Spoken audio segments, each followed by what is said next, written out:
أول مرة أجرب الاختراع ده، بس عاوزة أقول لكم حاجة طلع جامد.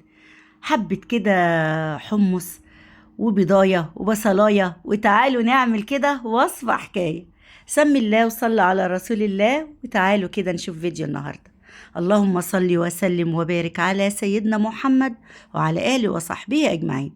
معانا ربع كيلو حمص الشام ونقعاه من بالليل، ده ضروري يا جماعة. حمص الشام أكتر حاجة بتاخد وقت في النقع. تمام. وغيري المية كده. معانا بقى بصلاية ومعانا حبة خضرة كده مشكلين، يعني نص حزمة كده مشكلة، ما تكتريش خضرة. حطي بقى حمص الشام بعد ما صفيناه، وهاتي البصلاية والبيضاية دي. تمام. حطي بقى زي ما انت شايفة كده كمان توم، انا ما كانش عندي توم صحيح، حطي توم مفروم. وحطينا الخضرة، كل ده في الكبة. وتعالوا كده نبتدي ان احنا نفرمهم. انا الكبه طبعا مطلعه العائله هنا، فحطها في مكان يعني بعيد عن التصوير شويه.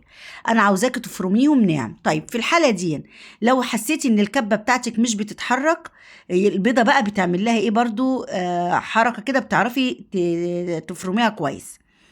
في الحاله من دي بقى لسه الحمص خشن. تمام. هنعمل لا اما تزودي اقل من ربع كوبايه ميه، لا اما تحطي بضايه. انا عن نفسي حطيت بضايه تاني، منها تزداد قيمه غذائيه ومنها تبقى افضل كمان في الطعم. وهنبتدي نفرمهم كويس قوي. طب احنا بنعمل ها حذروا فزروا. بنعمل الطعميه السوري او الشامي. وصفة حلوة برضو مغذية جدا، كلنا عارفين فوائد الحمص الشام. بجد فوائده رهيبة جدا، فلازم ندخله في وصفاتنا اليومية. طبعا أحلى حاجة للفطار، حلو أو لذيذ، يعني يشبع عن الجبن واللانشون والحاجات دي. طب خدنا حبة كده نجهزهم، والباقي هنشيله. حطي حبة ملح، حبة كربوناتو صغيرين، حبة كمون، حبة شط.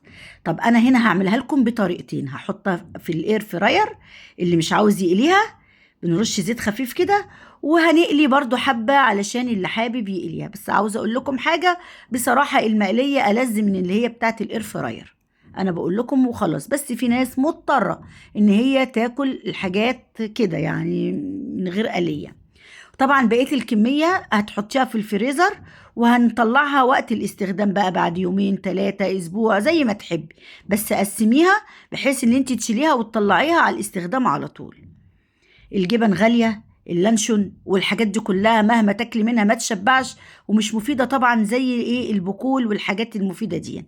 نحط كمان حبة سمسم علشان تزداد لذاذة وكمان قيمة غذائية. السمسم يا جماعة واظبوا عليه جدا ليكم ولأولادكم، كالسيوم عالي جدا جدا جدا، اكتر من اللبن كمان. كل يوم كده خدي معلقة، بجد يظبطك، خصوصا لو انت بعد سن ال40. تمام. خلاص احنا دخلنا يختي في ال50. بس في البداية. تمام. طيب تعالوا بقى كده نقليها. حبة السمسم كده وبنحطهم اللي في الطاسة ده السمسم. هي متماسكة وما شاء الله جميلة، ولا فكت ولا أي حاجة، ما شاء الله. بس أهم حاجة تطحنيها كويس قوي، تفرميها كويس قوي.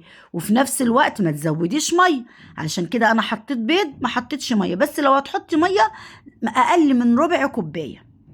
ما شاء الله عليها جميلة وريحتها بصوا بقى خطيرة. نغير بقى علشان برضو اللي مش بيحب الطعمية بتاعت الفول المدشوش، اهو ادي الحمص. وكتير من متابعيني كانوا عاوزينها، فانا نزلتها لكم النهارده. وانتظروني ان شاء الله بقى ننزل وصفات المدارس كده ونظبط الدنيا ان شاء الله.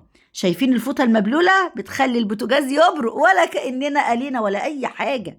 حد قالها؟ لا. بس فوطه مبلوله كل مره افكركم.